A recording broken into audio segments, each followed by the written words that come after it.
துல்ஹஜ் மாதத்துடைய முதல் 10 நாட்களில் சிறப்புகள். கண்ணியத்துக்குரியவர்களே, அல்லாஹ் ரப்புல் ஆலமீன் இந்த சமூகத்திற்கு செய்த மிகப்பெரிய அருள் என்னவென்றால், அல்லாஹ் ரப்புல் ஆலமீன் நன்மையான மாதங்களையும் நன்மையான நாட்களையும் நன்மைகளை அதிகப்படுத்தி தரக்கூடிய விஷயங்களையும் தீமைகளை அழிக்கக்கூடிய காரியங்களையும் அல்லாஹ் இந்த சமூகத்துடைய வாழ்நாளை அல்லாஹ் சுருக்கி இருந்தாலும் அந்த வாழ்நாளுக்குள் அல்லாஹ் அதிகப்படுத்தி தருகின்றார். ரமதான் முடிந்தால் அடுத்த நன்மைகள், அந்த மாதம் முடிந்தால் அடுத்த நன்மைகள் என்று அல்லாஹ் ரப்புல் ஆலமீன் ஒவ்வொரு மாதமும் சில நாட்களை அல்லாஹ் கணக்கிட்டு அந்த நாட்களில் அல்லாஹ் ரப்புல் ஆலமீன் அருள் செய்து மூமின்களுடைய ஈடேற்றத்திற்கு அல்லாஹ் ரப்புல் ஆலமீன் உதவி செய்கின்றான். கண்ணியத்துக்குரியவர்களே, அந்த அடிப்படையில் ரமதானுடைய மாதத்திற்கு பிறகு அல்லாஹ்விடத்திலே மிக கண்ணியமான, அல்லாஹ்விடத்திலே மிக சிறப்பு பெற்ற நாட்களை இன்ஷா அல்லாஹ் நாம் அடையப் போகின்றோம். அந்த நாட்கள் தான் துல்ஹஜ் மாதத்துடைய முதல் 10 நாட்கள். அல்லாஹ் ரப்புல் ஆலமீன் அவனுடைய புத்தகம் அல் குர்ஆனிலே சூரா ஹஜ்ஜுடைய 28வது வசனத்திலே ஹஜ்ஜை பற்றி இப்ராஹிம் அலைஹிஸ்ஸலாம் அவர்களை அறிவிக்க சொல்லுகின்றான். அப்போது அல்லாஹ் ரப்புல் ஆலமீன் ஹஜ்ஜுக்கு வருபவர்கள் செய்யக்கூடிய காரியத்தை பற்றி சொல்லும் பொழுது கணக்கிடப்பட்ட அந்த நாட்களில் அவர்கள் அல்லாஹ்வை புகழ்வார்கள்.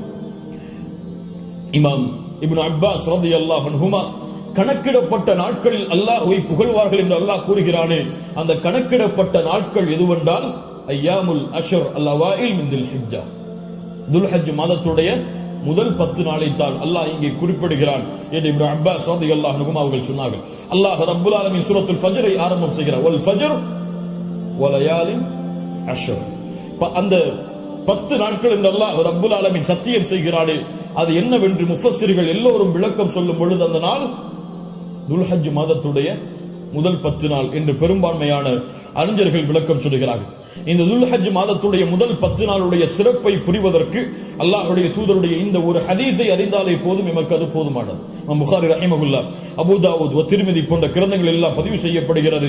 இப்னு அப்பாஸ் ரலியல்லாஹு அன்ஹு அவர்கள் கூறுவதாக, அல்லாஹ்வுடைய தூதர் ஸல்லல்லாஹு அலைஹி வஸல்லம் சொன்னார்கள், மா மின் ஐயாமின் அல் அமலு ஸாலிஹு ஃபீஹா அஹப்பு இலல்லாஹ் மின் ஹாதிஹில் ஐயாம், யானி ஐயாம் அல் அஷ்ர். அல்லாஹு அக்பர். அல்லாஹ்விடத்திலே நல்ல அமல்கள் செய்வதற்கு மிக விருப்பமான நாட்கள் இந்த ஐயாமுல் அஷ்ர், துல்ஹஜ் மாதத்துடைய முதல் 10 நாட்களை போன்று வேறு எந்த நாளும் கிடையாது. ரமதானுடைய இறுதி இரவுகள் அல்லாஹ்விடத்திலே மிக உயர்ந்தது.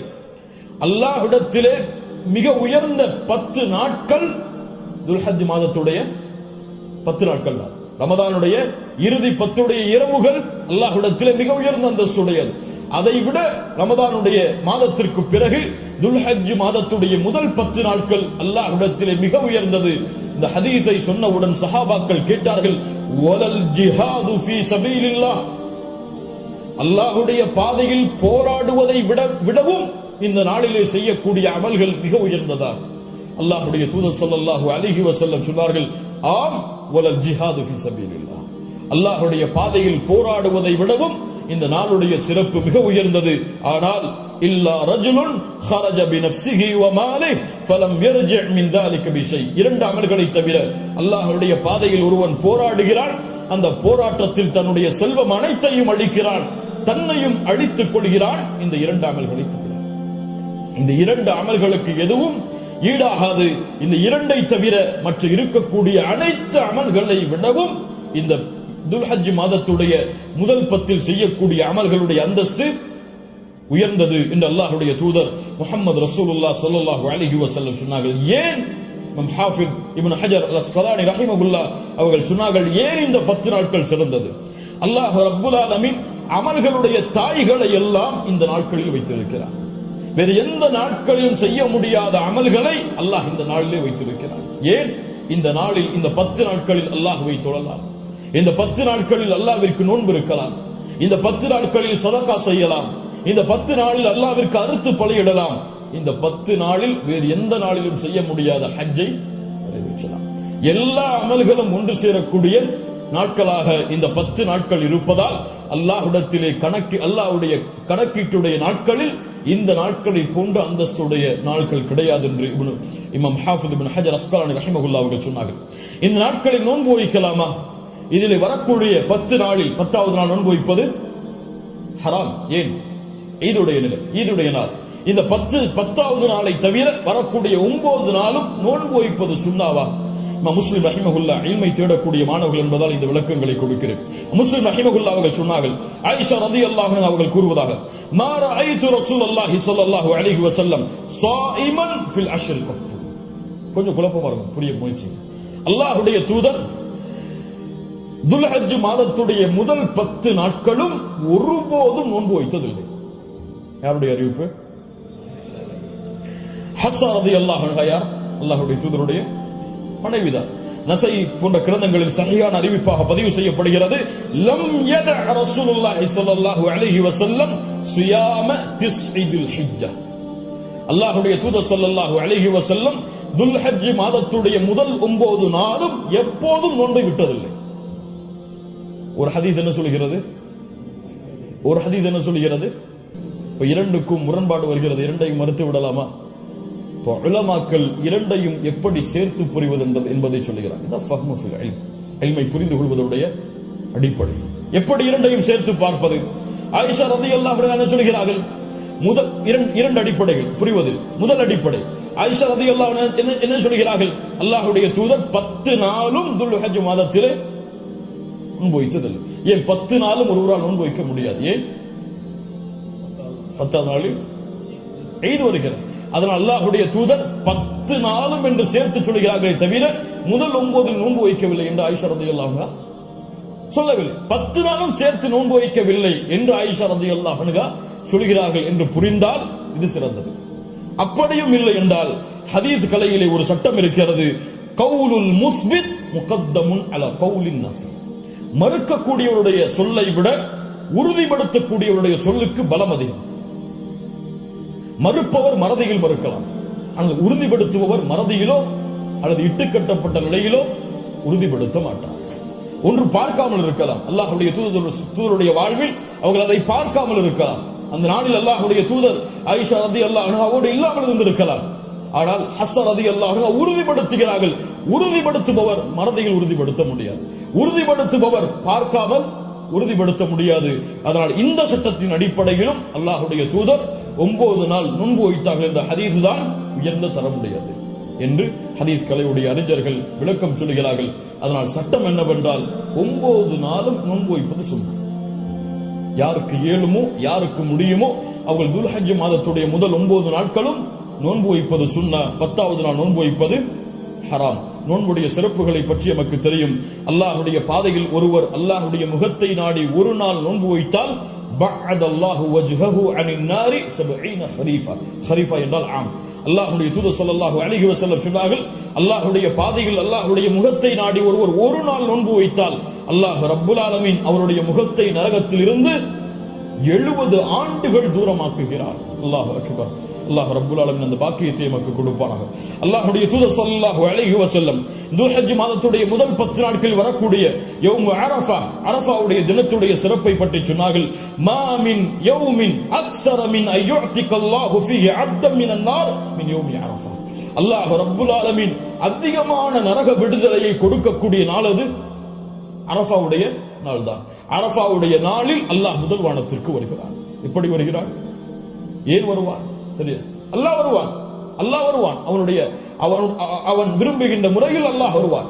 என்ன செய்வான்? கேட்பான், மா இவர்கள் எதை விரும்புகிறார்கள்? மா அராத ஹவுலா, இவர்கள் எதை விரும்புகிறார்கள்? வேறொரு ஹதீஸிலே அல்லாஹ் ரப்புல் ஆலமீன் அங்கே கூடியிருக்கக்கூடிய எல்லோருக்கும் அல்லாஹ் மன்னிப்பை வழங்குவான். அல்லாஹ் ரப்புல் ஆலமீன் அப்படிப்பட்ட மன்னிப்பாளர்களாக ஹஜ் செய்த நம்முடைய முஸ்லிம்களையும் மூமின்களையும் அல்லாஹ் ஆக்குவானாக. அல்லாஹ்வுடைய தூதர் ஸல்லல்லாஹு அலைஹி வஸல்லம் சொன்னார்கள், அரஃபாவுடைய அந்த இடத்தில் ஒன்று கூற முடியாத மூமின்களை, ஹஜ்ஜுக்கு செல்ல முடியாத மூமின்களுக்கு அல்லாஹ்வுடைய தூதர் சொன்னார்கள், ஸியாமு யௌமி அரஃபா. அரஃபாவுடைய நாளில் நோன்பு வைப்பது அவருடைய முன் சென்ற ஒரு வருடத்துடைய பாவத்திற்கும் பின் சென்ற ஒரு வருடத்துடைய பாவத்திற்கும் பாவ மன்னிப்பாக இருக்கும். அல்லாஹ் அக்பர். முன் சென்ற வருடத்துடைய ஒரு வருட பாவம் பின் சென்ற வருடத்துடைய ஒரு வருட பாவத்திற்கு மன்னிப்பாக அமையும் என்று அல்லாஹ்வுடைய தூதர் ஸல்லல்லாஹு அலைஹி வஸல்லம் சொன்னார்கள். அல்லாஹ்வுடைய தூதர் ஸல்லல்லாஹு அலைஹி வஸல்லம் சொன்னார்கள், அஃதலுத் துஆ துஆஉ யௌமி அரஃபா. துஆக்களில் மிக சிறந்தது அரஃபாவுடைய தினத்தில் கேட்கப்படும் துஆவாகும். அல்லாஹ்வுடைய தூதர் ஸல்லல்லாஹு அலைஹி வஸல்லம் சொல்லிவிட்டு சொன்னார்கள், நானும் எனக்கு முன்னால் சென்ற நபிமார்களும் கூறிய வார்த்தைகளில் மிக சிறந்தது எது? லா இலாஹா இல்லல்லாஹ் வஹ்தஹு லா ஷரீக லஹ். லா இலாஹ இல்லல்லாஹ் வஹ்தஹு லா ஷரீக லஹ். இதுதான் மிகச்சிறந்தது. அரஃபாவுடைய தினத்தில் கேட்கப்படக்கூடிய துஆ. கண்ணியத்துக்குரியவர்களே, இந்த 10 நாட்கள் அதிகமான அமல் செய்யக்கூடிய மூமின்களாக இருப்போம். இந்த 10 நாளை எப்படி கண்ணியப்படுத்த வேண்டுமோ அந்த கண்ணியப்படுத்தினால் அல்லாஹ் ரப்புல் ஆலமீன் இந்த நாட்களுக்குரிய கூலியை எமக்கு கொடுப்பான். இறுதியாக சுருக்கமாக உதுஹியாவுடைய ஒரு சிறிய சட்டத்தை மட்டும் கூறிவிட்டு இந்த 10 நாட்களில் அடங்கி இருக்கக்கூடிய இந்த உதுஹியா என்ற கடமையுடைய ஒரு சிறிய சட்டம் என்னவென்றால், அல்லாஹ் ரப்புல் ஆலமீன் உதுஹியா என்றால் அல்லாஹுடைய பெயரை கொண்டு அல்லாஹுடைய முகத்தை நாடி ஒட்டகத்தையோ மாட்டையோ ஆட்டையோ யௌமுன் நஹர் யௌமுல் ஈத் அன்று அல்லது அய்யாமுத் தஷ்ரீக் அதற்கு தொடர்ந்து வரக்கூடிய 11, 12, 13 இந்த நாட்களில் அல்லாஹ்வை நெருங்குவதற்காக இந்த 3 விலங்கினங்களையும் அறுத்து பலியிடுதல் தான் உதுஹியா. அல்லாஹ் ரப்புல் ஆலமீன் கூறுகிறான், இன்னா அத்தைனாக அல் கௌசர். அல்லாஹ் ரப்புல் ஆலமீன் நபியே கௌசர் என்ற தடாகத்தை உமக்கு வழங்குகிறான். அதனால் ஃபஸல்லி லிரப்பிக வன்ஹர், அல்லாஹ்வை தொழு, அல்லாஹ்விற்கு அறுத்து பலியிடுங்கள். வன்ஹர் வஸ்ப, அல்லாஹ்விற்கு அறுத்து பலியிடுங்கள் என்று அல்லாஹ் ரப்புல் ஆலமீன் கட்டளையிடுகிறான். இந்த உதுஹியாவுடைய விஷயத்தில் உலமாக்கள் மத்தியிலே கருத்து வேறுபாடு இருக்கிறது. சில உலமாக்கள் சொல்கிறார்கள் உதுஹியா என்பது வாஜிப், அதை விட்டால் பாவம். உதுஹியா வாஜிப், அது விட்டால் பாவம். ஆனால் ஜும்ஹூர் அஹ்லுல் இல்ம் உலமாக்களுடைய ஒட்டுமொத்த கூட்டத்துடைய கருத்து என்னவென்றால், பெரும்பான்மையான உலமாக்களுடைய கூட்டத்துடைய கருத்து என்னவென்றால், உதுஹியா சுன்னா, விட்டால் மக்ரூஹ், விட்டால் வெறுக்கத்தக்கது. அல்லாஹ்வுடைய தூதர் தங்களுடைய இறுதி 10 ஆண்டுகளில் ஒருபோதும் உதுஹியாவை தாங்கள் கரத்தால் அறுப்பதை விடவில்லை. இது சுன்னா, ஆனால் விட்டால் பெரும்பாவம் கிடையாது, வெறுக்கத்தக்கது. கண்ணியத்துக்குரியவர்களை யாருக்கு அல்லாஹ் வசதி செய்திருக்கிறானோ அவர்கள் எவ்வளவு விலங்கு அந்த ஆடுகளையோ மாடுகளையோ ஒட்டகங்களையோ அறுத்து பலியிட முடியுமோ அவர்கள் அறுத்து பலியிடலாம். ஒருவருக்கு ஒரு ஆடுதான். ஒரு மாட்டை ஒருவர் முழுவதாக அறுப்பதற்கு அவருக்கு செல்வம் இருந்தால், வசதி இருந்தால் அறுக்கலாம். அல்லது அந்த மாட்டை 7 பேர் பங்கு கொள்ளலாம். ஒட்டகமாக இருந்தால் அவர்களும் அதில் 7 பேர் பங்கு கொள்ளலாம். இப்படி ஒரு ஆட்டை ஒருவர், மாடை 7 பங்காக வைக்கலாம், ஒட்டகத்தை 7 பங்காக வைக்கலாம். அல்லது ஒட்டகம் முழுவதையும் ஒருவர் கொடுக்கலாம், மாடு முழுவதையும் ஒருவர் கொடுக்கலாம். 2 ஆடுகள் 3 ஆடுகள் என்று ஏழைகளுடைய கஷ்டங்களை நீக்க அல்லாஹ்வுடைய முகத்தை நாடுபவர்கள் எவ்வளவு அல்லாஹ் அவர்களுக்கு செல்வத்தை விசாலப்படுத்தி இருக்கிறாரோ அவ்வளவு அவர்களும் விசாலப்படுத்தலாம். அந்த விலங்கினங்களுடைய சட்டம் என்ன? ஆடாக இருந்தால் 1 வருடம் பூர்த்தியாக இருக்க வேண்டும், 2வது வருடத்தில் நுழைந்திருக்க வேண்டும். மாடாக இருந்தால் 2 வருடங்கள் பூர்த்தியாக இருக்க வேண்டும், 3வது வருடத்தில் அது நுழைந்திருக்க வேண்டும். ஒட்டகமாக இருந்தால் 5 வருடம் பூர்த்தியாக இருக்க வேண்டும், 6வது வருடத்தில் அது நுழைந்திருக்க வேண்டும். யாருக்கெல்லாம் ஒரு முழு குடும்பமாக ஒரே இடத்திலே ஒரே உணவை சாப்பிட்டு வசித்தால் அந்த முழு குடும்பத்திற்கும் ஒரு ஆடு போதுமானது, அல்லது முழு குடும்பத்திற்கும் ஒரு மாடு போதுமானது, அந்த முழு குடும்பத்திற்கும் ஒரு ஒட்டகம் போதுமானது. ஒரு குடும்பம் மொத்தமாக ஒரே இடத்திலே ஒரே உணவை சாப்பிட்டு இருந்தால், தனித்தனியாக வேறு வேறு உணவுகளை வைத்திருந்தால் அவர்கள் தனித்தனியாக உதுஹியாவை அவர்கள் கொடுக்க வேண்டும். கண்ணியத்துக்குரியவர்கள், இந்த முறையில் இந்த வணக்க வழிபாட்டை செய்வதற்கு அல்லாஹ் எமக்கு உதவி செய்வானாக. லை யனாலல்லாஹு லுஹுமுஹா வலா திமாஉஹா, இதனுடைய மாமிசங்களோ இரத்தங்களோ அல்லாஹ்வை சென்றடைவதல்ல. வலாக்கின் யனாலுஹு தக்வா மின்கும், உங்களுடைய உள்ளத்தில் இருக்கக்கூடிய தக்குவாதான் அல்லாஹ்விடத்திலே சென்றடைகிறது.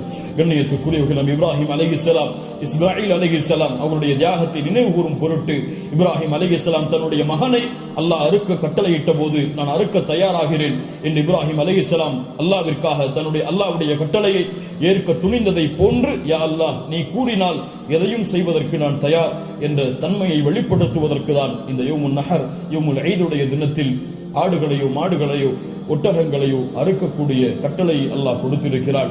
இது ஒரு சடங்காகவோ சம்பிரதாயமாகவோ இல்லாமல் அல்லாஹ்விற்காக செய்யப்படக்கூடிய வணக்க வழிபாடாக எண்ணி இன்று நியத்து வையுங்கள். அல்லாஹ் எனக்கு கொடுத்த செல்வத்தின் அடிப்படையில் இன்ஷா அல்லாஹ் இதை நான் விசாலப்படுத்துவேன். என்னால் எவ்வளவு முடியுமோ அவ்வளவு அல்லாஹ்வுடைய பாதையில் அறுத்து பலியிட்டு ஏழைகளுக்கும் நானும் அதிலிருந்து உண்பேன். கண்ணியத்துக்குரியவர்களை, சிறந்தது என்னவென்றால் நாம் வாழக்கூடிய இடங்களில் அறுத்து பலியிடுதல் தான் சிறந்தது. நாம் வாழாத ஊர்களில் அறுத்து பலியிடுதல் சிறந்தது கிடையாது, உலமாக்களுடைய குர்ஆன் சுன்னாவுடைய ஆதாரங்களின் அடிப்படையில். அதனால் நாம் அறுத்து முழுவதுமாக நாம எடுத்துக்கொள்ளலாம், அல்லது ஏழைகளுக்கு முழுவதுமாக கொடுக்கலாம், உறவினர்களுக்கு முழுவதுமாக கொடுக்கலாம். இதில் ஹதீஸ் அடிப்படையில் தெளிவான ஆதாரங்கள் எவ்வளவு பங்குகளை வைக்க வேண்டும் என்பதற்கு கிடையாது. ஆனால் 3 பங்காக வைத்து கொடுக்கப்பட வேண்டும் என்பது ஹதீஸ் கலையிலே ஹதீஸிலிருந்து இஜ்திஹாத் அதை ஆய்வு செய்து முடிவெடுத்த உலமாக்கள் இப்னு கையும் போன்றவர்கள் 3 பங்காக அதை வைத்து பங்கிட வேண்டும் என்று விளக்கம் சொல்கிறார்கள். இன்ஷா அல்லாஹ் அதுவும் சிறந்ததுதான். ஒரு பங்கு எமக்கு, இன்னொரு பங்கு உறவினர்களுக்கு, இன்னொரு பங்கு ஏழைகளுக்கும் கொடுத்து உதவலாம். அல்லது பங்குகள் முழுவதுமாக ஏழைகளுக்கும் கொடுக்கலாம். அதிலிருந்து நாமும் முழுவதுமாக சாப்பிடலாம். இதில் எந்த தவறும் கிடையாது. அல்லாஹ் ரப்புல் ஆலமீன் இன்னும் விளக்கங்கள் உங்களுக்கு தேவை இருந்தால் உலமாக்களை அணுகி அதை கேட்டுக்கொள்ளுங்கள். அல்லாஹ் ரப்புல் ஆலமீன் இந்த இறுதி 10 நாட்களை கண்ணியப்படுத்தக்கூடிய இந்த இறுதி 10 நாட்களில் அதிகமான அமல்களை செய்து அல்லாஹ்வுடைய பொருத்தத்தை பெறக்கூடிய நன்மக்களாக அல்லாஹ் ரப்புல் ஆலமீன் என்னையும் உங்களையும் ஆக்கி அருள் புரிவானாக. அஸ்ஸலாமு அலைக்கும் வரஹ்மத்துல்லாஹி வபரகாத்துஹு.